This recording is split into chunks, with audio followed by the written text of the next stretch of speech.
आपण 4.1 एक्सरसाइज बघतोय. त्यातील क्वेश्चन नंबर 1 मधील सेकंड एक्झाम्पल जे आहे ते आपण आधीच्या लेक्चरमध्ये बघितलेलं आहे. तर आज आपण फर्स्ट एक्झाम्पल आणि अजून एखादे एक्झाम्पल बघूयात. So first example is integration of 3x - 4 as limit 1 to 3 with respect to x. ठीक आहे, आपल्याला इंडिकेट करायचं आहे. तर तुम्हाला मी सेकंड एक्झाम्पल सॉल्व्ह करून दिलेलं आहे, त्यानुसार आपण हे सुद्धा एक्झाम्पल सॉल्व्ह करणार आहोत. आता या ठिकाणी फक्त फंक्शन वेगळं आहे, बाकी मेथड पूर्ण सेम आहे. सो आता आपण जे फंक्शन या ठिकाणी गिवन आहे ते फंक्शन कन्सिडर करूया. So here f of x is equal to 3x - 4 हे आपलं गिवन फंक्शन आहे. ठीक आहे, आणि या ठिकाणी a ची व्हॅल्यू काय आहे 1 अँड b इज 3. ठीक आहे, and f of a plus RH a put केल्यानंतर काय येईल तो, तर f ऑफ 1 प्लस RH असं येईल. ठीक आहे, आणि f ऑफ x हे फंक्शन 3x - 4 आहे. 3x - 4 जर आपण या ठिकाणी अप्लाय केला म्हणजे या फंक्शननुसार, तर आपल्याला 3x - 4 कसा लिहिता येईल, तर f ऑफ x आहे असताना 3x - 4 आहे. तर f ऑफ 1 प्लस RH असताना आपल्याला काय मिळेल, तर 3 × 1 प्लस RH - 4. ठीक आहे, सो मल्टिप्लाय करूया 3 प्लस 3 × RH - 4 3 - 4 सो 3 × RH - 1. ठीक आहे, हे आपल्याला फंक्शन मिळालं f of a plus RH. Okay, so h find करूया. आता h फॉर्म्युला आहे, h म्हणजे आपली विड्थ आहे. विड्थ फाइंड करायचा फॉर्म्युला आपल्याकडे आहे. Formula is b - a upon n. So b is 3 - a is 1 upon n. 3 - 1 is 2 upon n. Therefore, h into n is equal to 2. ठीक आहे, आपल्याला h मिळाला, फंक्शन मिळालं आहे. सो आता फॉर्म्युला जो आपल्याकडे आहे तो फॉर्म्युला आणि त्याच्यावरती मग ह्या सगळ्या व्हॅल्यू पुट करून आपल्याला आन्सर, आपण या एक्झाम्पलचा आन्सर फाइंड आउट करूया. So we know integration of a to b f of x dx is equal to limit as n tends to infinity sigma r from 1 to n f of a plus rh, sorry, h into f of a plus rh. So our function is 1 2 3 and function is 3x - 4 with respect to x. Limit n tends to infinity sigma r from 1 to n h into f of a plus rh is 3RH - 1.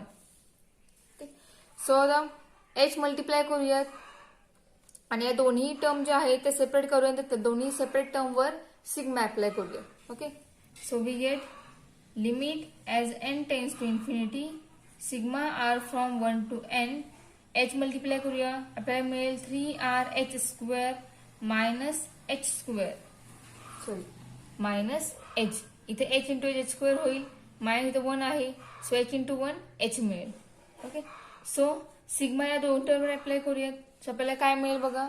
Next step is limit as n tends to infinity sigma r from 1 to n 3RH² minus sigma r from 1 to n h. ठीक आहे, apply केलं आहे आपण. आता आपण यामधील r जो आहे तो r ठेवूया आणि r ला मल्टिप्लाय टर्म जे टर्म आपण या सिग्माच्या बाहेर लिहूयात, म्हणजे आपल्याला सिग्मा r याची व्हॅल्यू पुट करता येईल. Okay, so our next step is, next step काय असेल बघा.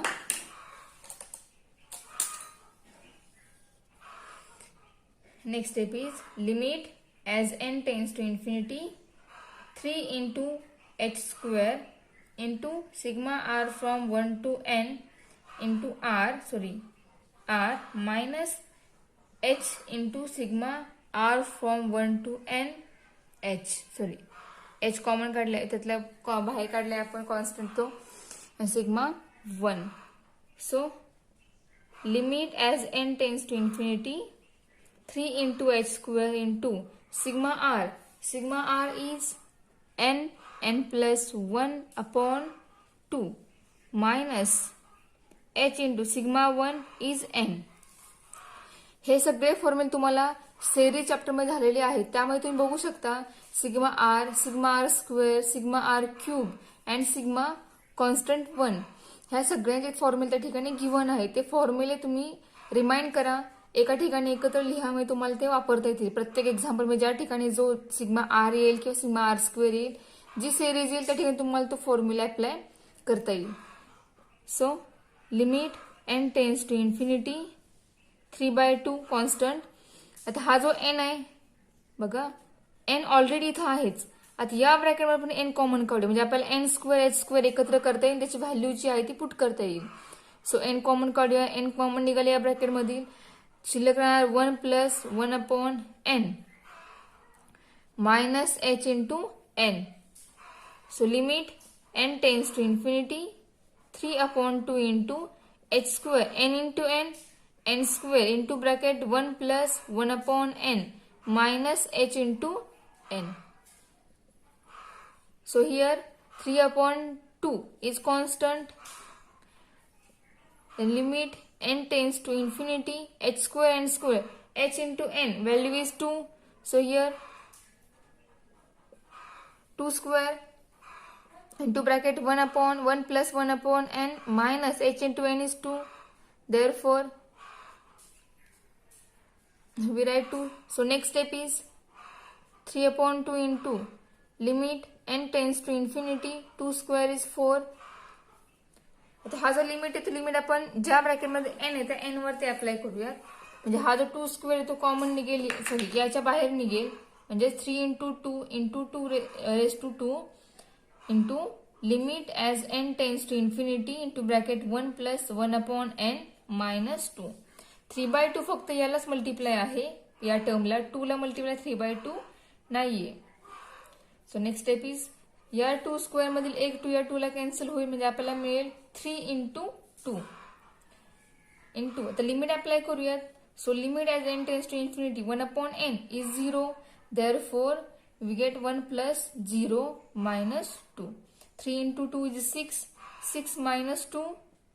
Our answer is 4. आपल्याला सोल्युशन मिळालेलं आहे. याच टाईपचं अजून एक एक्झाम्पल सॉल्व्ह करूया. थोडंसं वेगळ्या टाईपमध्ये असणार आहे ते, पण मेथड हीच असणार आहे सेम. याच एक्सरसाइज मधील आपण थर्ड एक्झाम्पल जे आहे ते आता बघूया. थर्ड एक्झाम्पल काय आहे बघा, integration of 0 to 2 e raised to x with respect to x. आपल्याला एक्झाम्पल इंटिग्रेट करायचं आहे. ठीक आहे, आपण सॉल्व्ह करूया, आपला आन्सर फाइंड करूया. So here f of x function is e raised to x and value of a is 0, value of b is 2. Then you find value of h. Therefore h equal to b minus a upon n is equal to b. b is 2, a is 0 upon n. Therefore h is equal to 2 upon n. And the value of h into n is 2. Okay. And f of a plus rh is equal to f of a. a is 0, 0 plus rh is equal to f of rh. f of a plus rh, f of rh. पण आपलं function आहे e raised to x, therefore f of a plus rh या ठिकाणी आपल्याला मिळेल, याची value मिळेल यानुसार e raised to rh. ठीक आहे. So we know integration of a to b f of x dx is equal to limit as n tends to infinity sigma r from 1 to n h into f of a plus rh. ठीक है. So next step is limit as n tends to infinity sigma r from 1 to n h into f of a plus rh is e raised to rh. ठीक है. आता यानंतर आपण कोणती step वापरणार होते बघा, e raised to rh आहे. h हा या सिग्माच्या बाहेर घेऊया. सिग्मा हा ज्या ठिकाणी r आहे त्या टर्म व त्या व्हेरिएबलवर तो सिग्मा अप्लाय होणार आहे. So limit n tends to infinity h into sigma r is equal to 1 to n e raised to rh. ठीक आहे. सिग्माचं मिनिंग आहे समेशन. या ठिकाणी r1 टू n असताना या टर्मची समेशन आहे, मग जी आपण समेशन फॉर्म मध्ये एकत्र करून हे जे लिहिलेलं आहे, ही टर्म जी लिहिली आहे ती आपण एक्सपांड करूयात. R1 to n असताना तर आपल्याला काय मिळेल बघा. So next step is limit as n tends to infinity h into bracket R1 असताना आपल्याला पहिली टर्म मिळेल e⁻h प्लस समेशन आहे म्हणजे प्रत्येक टर्म ही एकमेकांमध्ये ऍड झालेली आहे. ती ऍड होऊन आपल्याला सगळ्यांचं कंबाईन आपल्याला स्टेटमेंट हे मिळालेलं आहे. सो आपण तेच एक्सपांड करतोय फक्त. तर R1 असताना e⁻h मिळेल प्लस R2 असताना e⁻2h मिळेल, R3 असताना e⁻3h ही टर्म मिळेल, R4 असताना e⁻4h ही टर्म मिळेल, up to so on. Rn असताना आपल्याला टर्म मिळेल e⁻nh. ठीक आहे, ही आपल्याला समेशन मिळालेली आहे. आता ही जी आहे ती ही पूर्ण सम आहे ह्या सगळ्या प्रत्येक टर्मची. सो आपण सिक्वेन्स सिरीज मध्येच जीपी मध्ये किंवा त्या एपीजीपी झाल्यानंतर अर्थमेटिक प्रोग्रेशन, जॉमेट्रिक प्रोग्रेशन झाल्यानंतर त्या ठिकाणी आपण समेशनचा फॉर्म्युला एक बघितलेला आहे. त्या ठिकाणी अशा सिक्वेन्सची किंवा सेरीची सम कशी करायची त्या समचा एक फॉर्म्युला आहे एसएनचा. तो फॉर्म्युला आपण इथे वापरणार आहोत. तर बघा तो फॉर्म्युला काय आहे ते. तो फॉर्म्युला आहे S n is equal to a into bracket r⁻n-1 upon r-1. हा आहे फॉर्म्युला. आपण हाच फॉर्म्युला या ठिकाणी वापरणार आहोत. ठीक आहे, तो फॉर्म्युला यूज करून आपण या ठिकाणी तोच एसएन कसं लिहिणार आहोत ते बघा. So limit n tends to infinity h into bracket e⁻h into bracket e⁻hn-1 upon e⁻h-1. ठीक आहे, आपण r म्हणजे e⁻h कन्सिडर करतोय आणि त्यानंतर त्यानुसार आपण फॉर्म्युला हा वापरतोय. ठीक आहे, मग या फॉर्म्युलाचा आपल्याला या सगळ्याची सम ही अशी या टाइपमध्ये मिळाली आहे. बरोबर. आता e⁻hn जो आहे तो h इंटू n म्हणजे आपली व्हॅल्यू 2 आहे. मग या ठिकाणी आपण ती 2 व्हॅल्यू पुट करणार. आपल्याला स्टेप काय मिळेल बघा. Next step is limit as n tends to infinity h into bracket e⁻h into bracket e⁻2-1 upon e⁻h-1. आपण कोणाची व्हॅल्यू पुट केलेली आहे h इंटू n, h ची व्हॅल्यू पुट केलेली आहे. मग आपल्या या जी आपल्याला स्टेप मिळेल ह्या स्टेपमध्ये n कुठेही शिल्लक राहिलेलं नाहीये, पूर्णपणे n कॅन्सल झालेला आहे.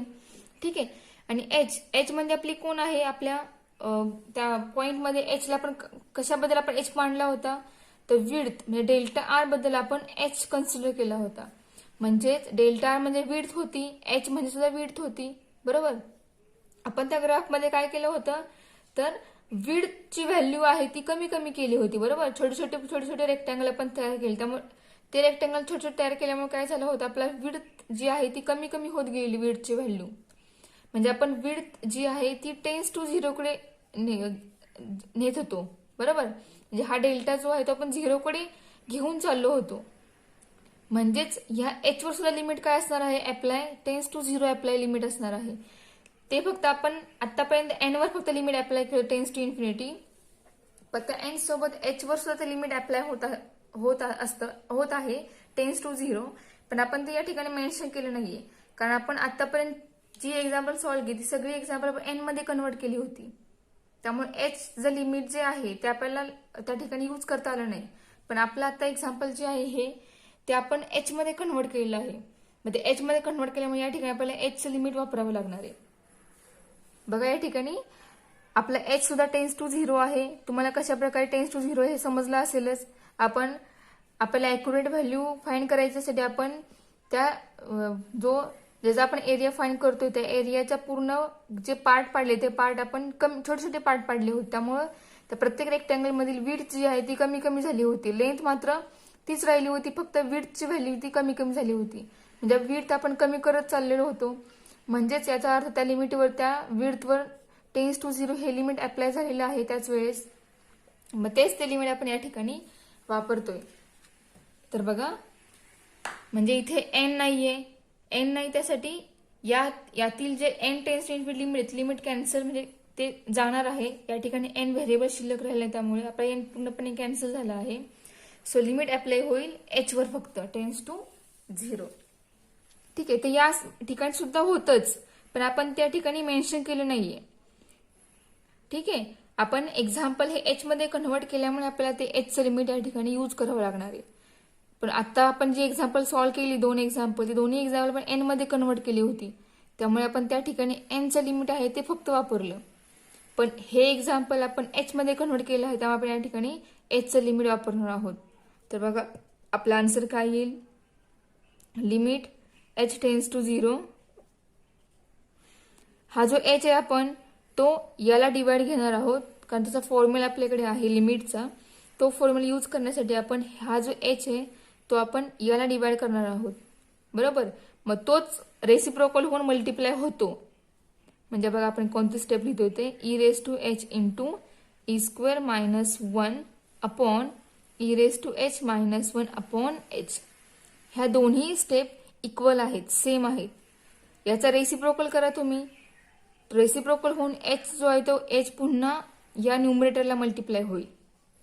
त्यामुळे या दोन्हीमध्ये काहीही फरक नाहीये, दोन्ही पण सेम आहे. फक्त आपण ती टर्म्सची अरेंजमेंट या प्रकारे केलेली आहे. आपल्याला फॉर्म्युला यूज करायचा आहे म्हणून. So next step is limit. आता प्रत्येक टर्मवर अप्लाय करूयात. Limit h tends to 0 e raise to h into limit h tends to 0 e square minus 1 upon limit h tends to 0 e raise to h minus 1 upon h. ठीक आहे. So आता आपल्याला answer काय मिळेल बघा. e raise to h tends to 0 h put करूया. h ची value आहे ती, म्हणजे e रेस टू 0 इंटू या ठिकाणी h प्रेझेंटच नाहीये, त्यामुळे e स्क्वेअर मायनस 1 ही टर्म आहे अशी राहणार upon limit as h tends to 0 e raise to h minus 1 upon h. या टर्मचा फॉर्म्युला आपल्याकडे आहे लिमिटचा. अशा फंक्शनचं लिमिट येतं लॉग ज्या फंक्शनची पॉवर n असेल किंवा h असेल ते त्या लॉगचं फंक्शन राहतं, म्हणजे या ठिकाणी लॉग e येणार. बरोबर. हा फॉर्म्युला आपल्या बुकमध्ये आहे. लिमिट चॅप्टरमध्ये तुम्हाला स्टार्टिंगला फॉर्म्युला दिली असेल किंवा मध्ये आधी कुठे फॉर्म्युला प्रूव्ह केला असेल त्या ठिकाणी तो फॉर्म्युला मेन्शन केला असेल. सो या टाईपचा फॉर्म्युला हा लिमिट चॅप्टरमध्ये मिळेल. तर बघा आपला आन्सर काय. e रेस टू 0 1 येतो, e square minus 1 upon log e 1 असतो, म्हणजे आपल्याला आन्सर मिळालं e स्क्वेअर मायनस 1. हे आपल्या या एक्झाम्पलचं करेक्ट सोल्युशन आहे. ठीक आहे. तुम्हाला एक्झाम्पल एक समजलं असेलच.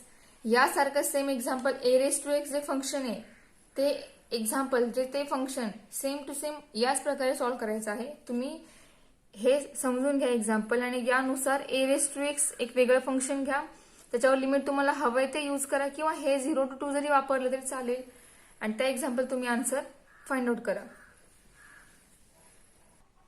आपण आतापर्यंत जी एक्झाम्पल सॉल्व्ह केली ती एक्झाम्पल रेफर करून तुम्ही या टाईपचे अजून एक्झाम्पल सॉल्व्ह करा. म्हणजे तुमचा हा जो पॉईंट आहे फर्स्ट पॉईंट डेफिनाइट मधील तो पॉईंट तुमचा परफेक्ट होईल. नेक्स्ट लेक्चरला आपण जो नेक्स्ट पॉईंट आहे तो नेक्स्ट पॉईंट बघूया. त्यामध्ये थेरम आहे, ते थेरम काही प्रूव्ह केलेले आहेत, प्रॉपर्टीज मध्ये थेरम असतील त्या, ते थेरम त्याच्यावर डिपेंड एक्झाम्पल आहे ते आपण नेक्स्ट लेक्चरला बघूयात.